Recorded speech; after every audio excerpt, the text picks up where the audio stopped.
Yeah, buddy. I think I'm going to cover. This is my old block. Guachis live there. People that used to live in the neighborhood, you see the old neighborhood.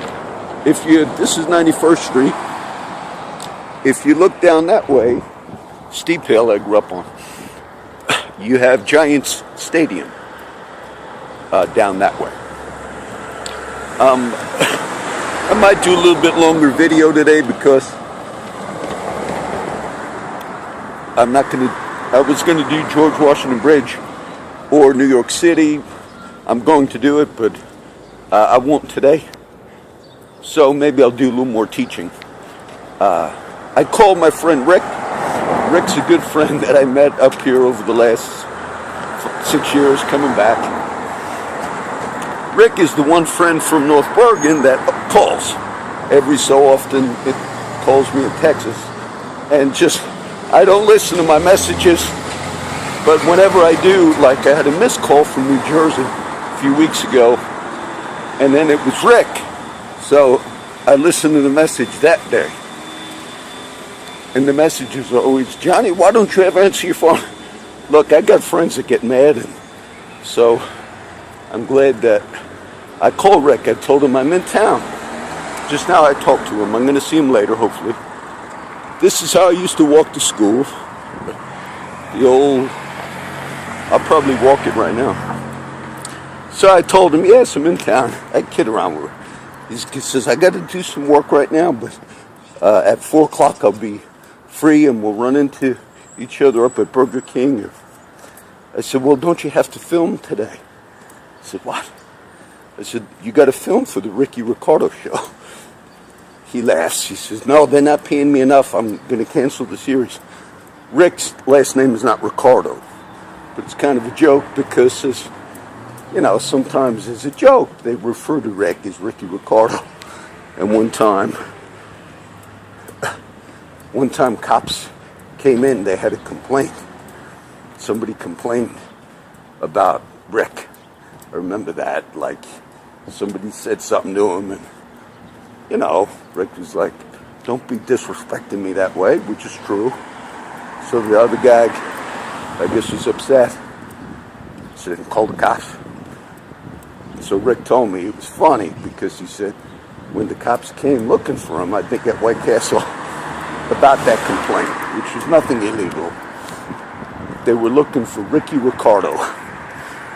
The other person, I guess, thought that was actually Rick's name. So it became a joke, So I kid him. All right, let's do a little of 2 Samuel 19. I figured I'll teach somewhat a little bit longer today. In the story of David at this stage of the journey, I could do a whole hour on politics today and news and the media, and I might comment somewhat. But David, I mentioned this on the plane, I think, on the plane video. King David at this stage of the journey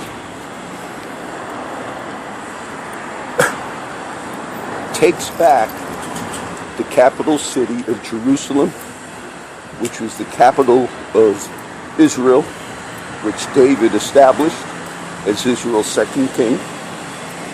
And his son Absalom, these last 4 chapters or so, 2 Samuel 15 through 19, David's son Absalom mounted a rebellion against King David. So they had a little bit of a minor battle.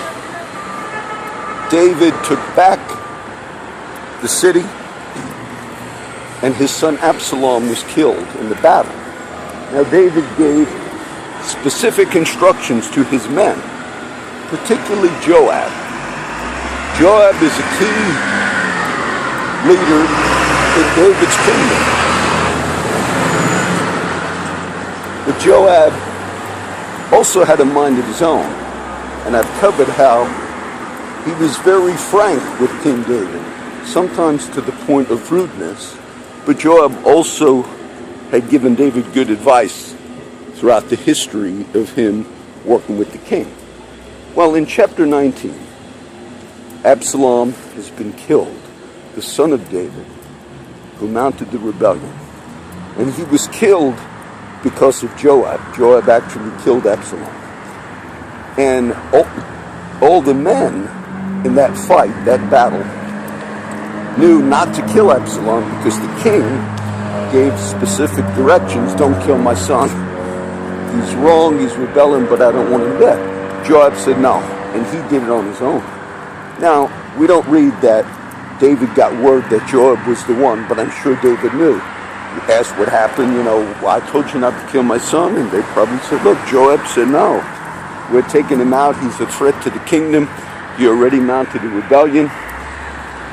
So, that's what happened. Chapter 19, Joab rebukes David again, because David is in mourning that his son is dead. And Joab comes to King David, and he says, what are you doing? Do you love your enemies more than your friends? Today, I think you would be happier if we lost, and if all of us, your men, were killed, and if Absalom survived, because you're acting in such mourning. That's down the hill there. You're in such mourning over the death of your son Absalom, and today should be a day of celebration and victory. And Joab confronts David. David's in mourning. And he says, if you don't get up now and sit and show yourself as the victor, show yourself as this king, I swear to you by the Lord, Joab says, that more evil will come upon you if you don't do what I'm telling you to do than all the evil you've ever experienced in your whole life since the day you were born until this day. That's a pretty harsh word from one of your advisors, okay? One of your military advisors. Well, David, once again, takes the advice of Joab, which has been fairly good advice throughout the history of David. And he does it. He says, okay, let's celebrate the victory. He still has to be consolidated in Jerusalem because the battle that they won against Absalom was David and his men fighting against Israel. Because Israel was so quick. This is like a chapter of reckoning. The people of God, Israel, who David was the legitimate king over, they were so quick to dump him and to go with the rebellion. It's a sign of many things in society. But Absalom endeared himself to the people. He sat at the gate and he took care of the issues of the people. This is before he mounted the rebellion. And the people liked him. And Absalom was a good-looking boy, and so they just went with something new. But they did it by rebelling. And so that's kind of what happened with them at that particular point. And now that Absalom is dead, all of the people begin asking, wait a minute, King David was the one who fought for us. He was the one who delivered us from all of the enemies. He was the commander under Saul. He was a great king. And they're starting to rethink what they did. And yet we were so quick to dismiss David. So now there's question. In this chapter you also find there was a man back in chapter 16 of 2 Samuel, Shemaiah. Shemaiah was the man who was cursing David when David was on the run after Absalom mounted the rebellion. And Shemaiah was the guy that was going along throwing rocks, saying, you bloody man, David, you're reaping what you sowed. Well, now, Shemaiah is one of the first people from the house of Joseph, the tribes, to greet David, to come back. And when Shemaiah realizes he sinned against David by cursing at him and by kicking him when he was down. Now Shimei is worried because David's back. So he comes right away and he says, I'm sorry. He says, I sinned against you, David. You know, I hope you can forgive me. David forgives him. It's an interesting thing here. You got to read into the text. When Shemaiah, in chapter 16 of 2 Samuel, when Shemaiah was cursing David, one of David's men, one of the sons of Zeruiah, I think his name was Abishai, one of David's men, at that point earlier, wanted to take his head off. David had warriors with him, and that's how they did it back then. And David said, no, don't kill him. That's when they were on the run. Now in this chapter, that son of Zeruiah, he's been after this Shemaiah, wanting to get him since a few chapters ago. And now he says to King David, this man has approached David, said, forgive me, I'm the one that cursed you, I messed up, I'm sorry, can you forgive me? And he's learned through the story he's been through, his own history, he's learned that the kings reign, but they do it with mercy and justice both. And David errs a lot on the side of mercy. And his man, Abishai, knows David's like that. So instead, there's one little verse in 2 Samuel 16. And he appeals to the nobility of David. But it doesn't show you that in the verse. But if you read the verse and the history of David, you can see Abishai still wants to kill this guy, Shemaiah. He still wants to kill that enemy because he says to David, should Shemaiah live? After all, David, he came against the Lord's anointed. Meaning he came against God's man, which happens to be you, David. And that, I think that's a subtle way for Abishai to finally, if you will, to finally get the chop his head off. Because David's history, even before he became king, when he was fighting against Saul, David's history was touch not the Lord's anointed. Scriptures about that. So I think in that little subtle way, Abishai said, let's kill Shemaiah right now, because he touched the Lord's anointed. And David has mercy on the man that cursed him. Now another thing happens in this chapter. The story of Jonathan's son Mephibosheth, which I covered somewhat the last few weeks. That's the lame or crippled son of Jonathan that survived when Saul and his household were killed. Well, this son, David took care of. My dad used to work at this firehouse. And every day, now you're seeing my normal walk to school when I was a kid. Every day I did this walk down Kennedy Boulevard. And I did it when I went to grade school, which is right down the block. It's called Horace Mann. And also North Bergen High School. I might do them both right now. Okay. Mephibosheth. He was the injured, crippled son of Jonathan, the grandson of King Saul. Okay, that's Horace Mann School. Mephibosheth comes to King David now, chapter 19. David's back. He's going to be restored as king. And David asks him, and he says, Mephibosheth, why didn't you go with me when I was run out of Jerusalem by my son, Absalom? Why didn't you stay with me? And Mephibosheth says, I wanted to go.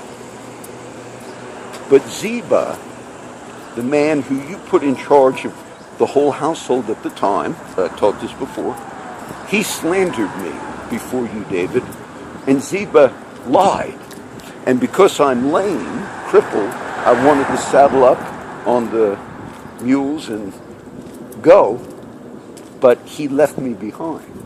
Now this was the case, that's Horace Mann School, this was the case when David was on the run. The man Ziba was put in charge of the entire remaining household of Saul, and Ziba became like a servant to this crippled grandson of Saul, son of Jonathan, whose name is Mephibosheth. And Ziba didn't like that. Ziba didn't like it that David honored the oath he had with Jonathan earlier on in the history. So Ziba approached David, I covered this, and said, I'm with you, and Mephibosheth, he's staying behind. He thinks he's going to finally inherit, that's horsemanship. He thinks he's going to finally inherit the kingdom of Saul. But more than likely, Ziba was lying. But we don't know for sure. And Mephibosheth gives the other side of the story, which I just gave you.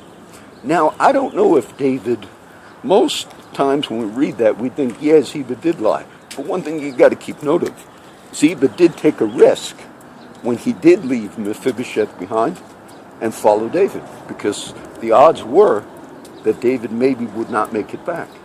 So David quickly is hearing two sides of the story in the midst of still people with ulterior motives all around him. So David, he actually doesn't know. From the statement he makes, he says, okay, I've heard enough about this matter. Whether Mephibosheth's telling the truth, whether Ziba, he says, instead just split all of the goods from the household of Saul that were left over. Because David initially gave all the inheritance to Mephibosheth. Ziba was just a servant. Then, when Ziba followed David in this rebellion, David said, I give it all to you, Ziba. So now he tries to rule justly, tries to make a just decision. And he says, I'm going to let you split it, because I don't really know who's telling the truth. And Mephibosheth says, let Ziba have it all. I don't care. Just the fact that you're restored, David, back to the kingdom, that's enough for me. What was I anyway that you honored me in such a way that you did, and you let me eat at your table? So he settles that dispute.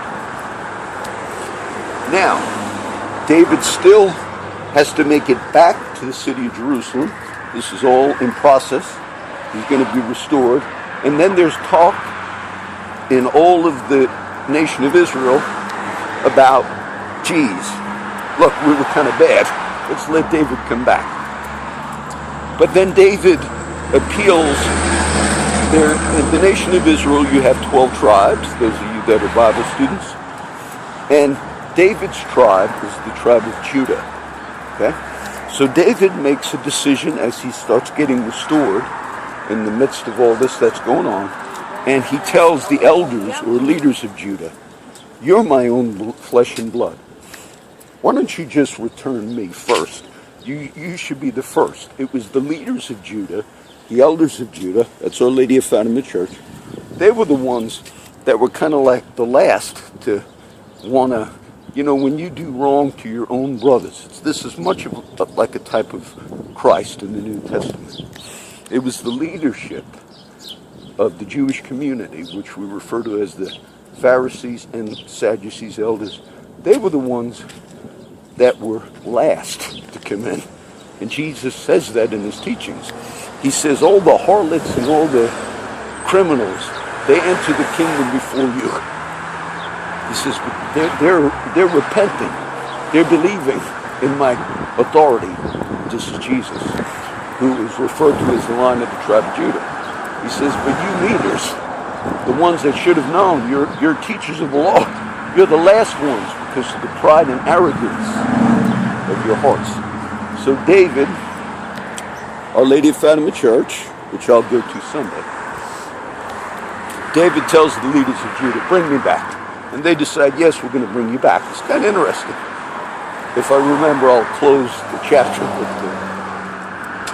why that's interesting. So Judah, the leadership says, come on back, David. David comes back. One little other verse in this chapter that sometimes we don't think, what's that? Sometimes we don't think, a whole lot about. But there's one verse in the midst of all of this where David says, in the context of what I'm talking about, David says, and not only should you all bring me back, Judah, my tribe, but I'll even replace Joab with one of the new other commanders. He says, I'm going to replace General Flynn, Joab. So he finally, David replaces him. I think the man is Amasa, Amasa. So David replaces Joab. So he's taking care of business. He's got stuff going on. And he also replaces one of his key advisors in the midst of a lot of stuff. At the end of the chapter, Israel, the 10 tribes, they're disgruntled with their brothers Judah. And then they start arguing and saying, well, why were you, Judah, the ones that were first to bring the king back? We have 10 lots, 10 tribes of us. We have more inheritance. We're more with David than you are. And it's so interesting how fickle the electorate could be. They just basically wanted to get rid of him. And once they got rid of David, then now they're fighting at the end of the chapter who is really more for David, more with David, more aligned with David. And in leadership, that's a dynamic that you deal with in life. Initially, you'll have people that supposedly are for you, they're against you. And if I commented at all on I think that's the most of chapter 19. Those are the points I wanted to hit. I might have forgot one or two.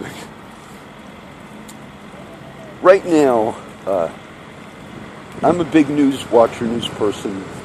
I'm not a big Trump supporter. I was not a big Obama supporter. I think we overemphasize the actual importance of presidents, because in this country there's so much sway. The last 2 or 3 days, CNN's been on a lot, and I'll watch them all. They've taken, I sat down, my mom's a big news person, very liberal, Democrat, which is fine, because some of my views are liberal. But as, you know, she watches CNN, MSNBC, it's very easy to see the recent scandal going on at the time of me making this video. It's very easy to see, oh my, like what a... And I did the little 30-minute history of world events. I said, you know, Mom, this thing that's happening now with the General Flynn and all, I said, and I helped her understand some of it, because some of the news reporting is General Flynn was the national security advisor for Donald Trump, who just got elected. And General Flynn did indeed have conversations with the Russians before the election took place. And some in the media made it sound like, I'm almost at my old high school up there, some in the media made it sound like this was, some say, I think there's a Doyle Act, which means citizens are not supposed to, on their own, conduct foreign policy. It would have nothing to do with what happened with Flynn. Any president that's coming in has a transition team of possible cabinet appointees and all. And for that transition team, whether it's General Flynn or anybody else, for them to actually have conversations with Russia or anybody as they're coming in. I explained to my mother, I said, all of that's okay. I said, no, because some media reports are like, can you believe they had the secret collusion type thing going on? I said, all of that's okay. Some people forget even the little incident I reminded my mother, and I'm not anti-Obama, but Obama was caught once on an open mic on video, talking to Putin. This was right before his second election, I believe. And he said certain words to the effect, now I understand he was president at the time because it was Obama's first term, but he said words to the effect of, look, after the election's over, we're gonna really take care of stuff, but much what you see in the election, all of that is, a lot of that's politics. Obama said that, caught saying that. Now, the thing with General Flynn, it would be perfectly acceptable for General Flynn to discuss the possibility of future things. It's okay to discuss that. Of course, if there were behind the room, backroom deals and all these, but You're allowed to do that. Then why did Trump fire him or make him resign? It's possible that Flynn lied or even didn't say, yeah, we mentioned sanctions. That it's not as big of a story as the media is making it out to be. And I believe they're probably going to push for maybe to get Trump impeached if they could possibly do that. And I'm not a big Trump supporter. But for 3 days of that, and then I covered world politics, world affairs, things that are going on, things that I've told to my mom. I said, look, these are other important issues. And for day to day, for this to be like, what did he know, when did he know it? I said, it makes no difference what he knew when he knew, because there was nothing to know that was illegal as far as we understand in anything. The only so-called crime would have been, it's not a crime. The only so-called mistake would have been if General Flynn did not tell Vice President Pence or President Trump the truth. Meaning if Flynn brought up sanctions, talked about it, which would have been okay to talk about sanctions. It wasn't illegal, like I just explained, for a transitional advisor to discuss matters. It wasn't illegal to do that. But it's such a big thing now. And so when I explain some of it, not from a conservative view, not from a liberal view, but just explaining to my mom, who watches a lot of this while I'm staying at the old house where I grew up, she said, you know, John, you should write like a 30 or like a letter. I said, I do videos on these issues now. So you should write one like that, because I explained some things. And she said, and like send it to Chris Matthews. And I'm listening. I said, I do write on a lot of these issues, and I don't want to waste it. There's my old high school. Okay? So I went to high school. I'll walk back. So that way a lot of my old friends from the area get to see the old town. So I just wanted to mention that only because it's happening right now in the news. And the media in the country, I just don't think they're doing a service. I think they just do a disservice. Both sides. Both sides. To them, this is so important, and there's so much more. You see me right on Mosul. That was just one little thing. The Iraqi city, which there's some serious things. But there was recently, just a week and a half ago, another raid we did in Yemen, which we're in Yemen, doing a proxy war. There's a proxy war going on in Yemen. I've covered that before. And so there were some kids, some civilians killed also. Now these actions that our country somewhat is involved in, because we are there doing these things, those are important things. Those are important things. And if we spend days and days and days on things that are not important, things that are simply, let's get the other side, whatever side it is, it's just a disservice, okay? So that'll just be my few comments. I might have another video today, but we covered 2 Samuel 19. Let's see. It's about, 30 minutes. And it's a lot of palace intrigue, okay? And that's really kind of what the media is doing. All the time spent on all this is like palace intrigue. Meaning, oh, look how interesting it is. Look how... It's much ado about nothing. It's much ado about nothing. And my poor mom, by watching a lot, she watched MSNBC, she believed that the possibility that Flynn discussed anything was like a serious crime, like espionage. Not because that's how the media made it look. I said, that's actually common practice for incoming administrations to begin having discussions. That's why they give them security clearances, things of that nature, because they need to know. That's called transition. And unless there was some proof of some high crime, like that was okay to do. If he lied about it, then that was not okay. And it's not a crime.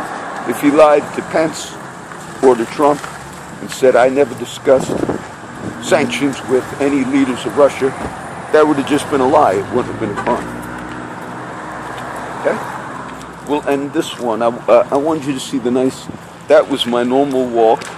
You saw it all the way from my house, both as a kid to my grade school, Horace Mann, as well as to the high school that you just saw, both Brighton High School. And we'll see if this might be the last one for today. I got a lot more we're going to do, all right? I pray God bless all you guys, all my old friends. Enjoy seeing some of the